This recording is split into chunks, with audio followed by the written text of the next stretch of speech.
আসসালামু আলাইকুম। গত পর্বে দেখেছিলাম আমরা কিভাবে আমাদের কাজটি করতে হয়, ড্রাগেবল আমরা করতে পারি একটা টেক্সট অন্য একটা টেক্সট।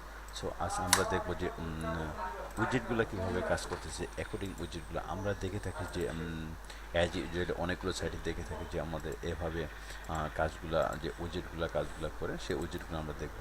তো ওয়ার্ডপ্রেসের সবচেয়ে একটা প্রপার প্লাগইন অ্যাকর্ডিং প্লাগইনটা আমরা ইনস্টল করলে আমরা এরকম একটি পপ আপ অপশন পেয়ে যাই। সো এই কাজটি আমরা বেসিক্যালি আমাদের সাইটে কিভাবে ইমপ্লিমেন্ট করতে পারি সেটা আজ আমরা দেখব। সো চলুন আমরা দেখা যাক আমাদের ওয়ার্কিংয়ে চলে যাই। সো আমরা ইনডেক্সে চলে আসলাম, এখান থেকে আমরা এগুলো ডিলিট করে দেব। এটা থাক, আমরা একটা ডিলিট করে দিই। দেন হেডারে আমাদের যে অপশন স্টাইল অপশনটা আছে সেটুকু আমরা ডিলিট করে দিলাম। দেন আমাদের টোটালি আমাদের সেভ করা হয়নি, টোটালি আমাদের ব্ল্যাঙ্ক। এখন আমরা চাচ্ছি যে এখন আমরা কিছু ডিপ ক্রিয়েট করব, যে ডিপের ভিতরে আমাদের অপশনগুলো থাকবে। সো আমরা টেক্সটগুলো এখান থেকে নিয়ে আসি, তাহলে আমাদের জন্য একটু ভালো হবে।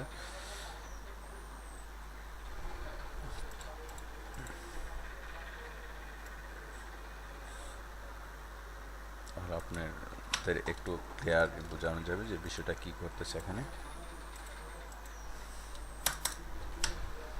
সো দেখেন বিষয়টা এখানে কি করতেছে। ফার্স্ট অফ অল আমরা একটা ডিপ ক্রিয়েট করলাম।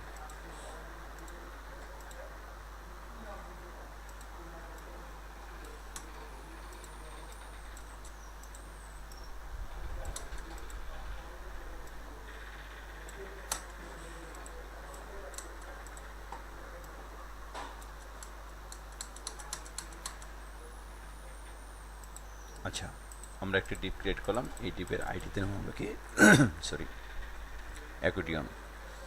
অ্যাকর্ডিয়ন নিয়ে আমরা এখানে কি করব। এই অ্যাকর্ডিয়ন যখন আমরা ক্রিয়েট করছি দেখি আমাদের যে অপশনটি হ্যাঁ আমাদের চলে আসছে। সো এখন আমরা চাচ্ছি যে আমাদের অ্যাকর্ডিং যে অপশনটা সেটা আমরা এখানে টোটালটাই কপি করে দেব। আমরা গত পর্বে দেখেছিলাম যে কীভাবে আমাদের এখানে আমরা এটি কপি করলাম, দেন আমরা রেকর্ডিং অপশনটি নিলাম, দেন এখন আমরা কী করবো, এটা রিলোড দেব। হ্যাঁ দেখুন আমাদের সিএসএসটি চলে আসছে। তো আমাদের একটা দিলে হবে না, আমাদের বেশ কয়েকটি দিতে হবে। বিষয়টা এখানে কীভাবে করতেছে, আমরা ফার্স্ট অফ একটি ডিপ ক্রিয়েট করছি, ডিপের একটি আইডি দিচ্ছি, আইডিতে আমরা ইভেন্টটি ঘটাতেছি। কি ইভেন্টটি ঘটাবে, যখন আমাদের ক্লিক করবে তখন অ্যাকর্ডিং অপশনটি আসবে। সো এখানে দেখেন এই টিপের ভিতরে আমরা অনলি মাত্র একটা আইডি দিচ্ছি। তো বিষয়টা এখানে কী করতে হচ্ছে, অন্য আরেকগুলো আইডি আমাদের ক্রিয়েট হয়ে যাচ্ছে। সরি দেখুন এখানে একটা ক্লাস অটোমেটিক্যালি আমাদের যে উইজেটে ক্লাসগুলো অটোমেটিক্যালি নিয়ে নিছে, যে এখানে কী টাইপের ক্লাসগুলো ইউআই অ্যাকর্ডিয়ন, ইউআই উইজেট, ইউআই হেল্পার, রিসেট, হ্যাঁ অটোমেটিক্যালি আমাদের এগুলো নিয়ে নিচ্ছে। দেখেন W3 ভিতরে আমাদের অটোমেটিক্যালি একটি টাইটেল যে আছে সেই টাইটেলের ভিতরে আমাদের অটোমেটিক্যালি একটি দেখেন অটোমেটিক্যালি একটা ক্লাস আমাদের ডিফাইন করে নিয়ে নিছি। সো এখন আমরা চাচ্ছি যে এটি কী করবো, আমরা এখান থেকে যে অ্যাক্টিভ ক্লাসটুকু আমরা অ্যাক্টিভ ক্লাসটুকু নিব।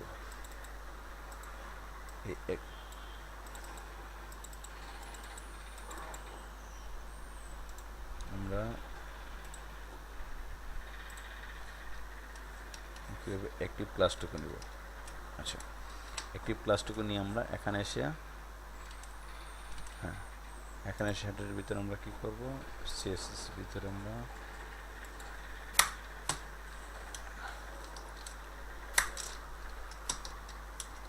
ব্যাকগ্রাউন্ড গ্রিন করে দিলাম। হ্যাঁ সো আমরা একটু রিলোড করছি।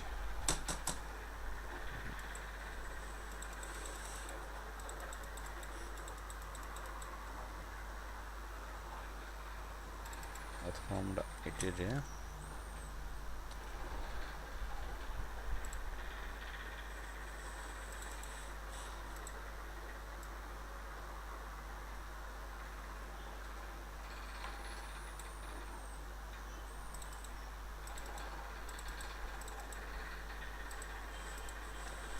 আমরা এতটুকু কপি করে নিই। আমরা অ্যাক্টিভ কালারটি দেওয়ার জন্য আমরা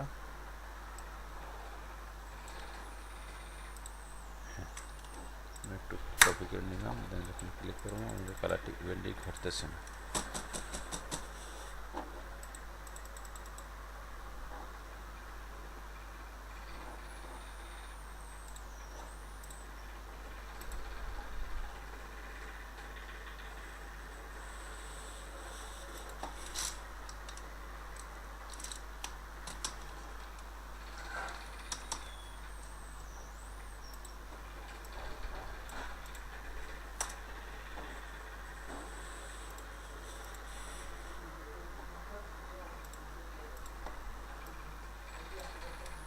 ক্লাসটুকু কপি করে নিলাম, দেন এখানে আমরা এসে পেস্ট করব। কতটুকু নিয়েছি, এতটুকু ক্লাসটা আমরা নিয়ে নিয়েছি।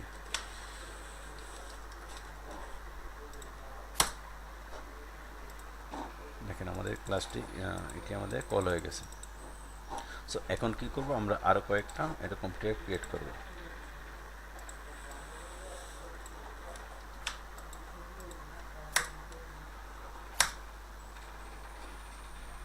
আমরা এটা দিব 2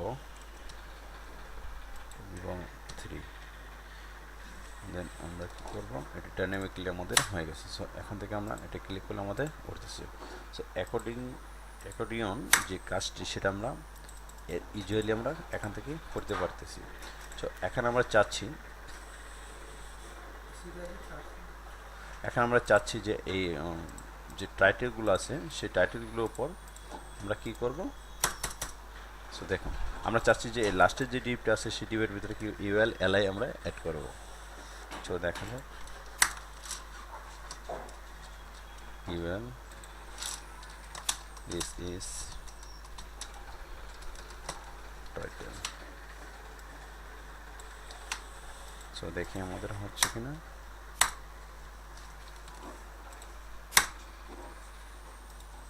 হ্যাঁ, ইজিলি আমাদের এখানে হয়ে যাচ্ছে। সো বন্ধুরা বুঝতে পারলাম যে কীভাবে কাজটা হচ্ছে। পরবর্তী টিউটোরিয়াল দেখার জন্য সবাইকে ধন্যবাদ। আসসালামু আলাইকুম।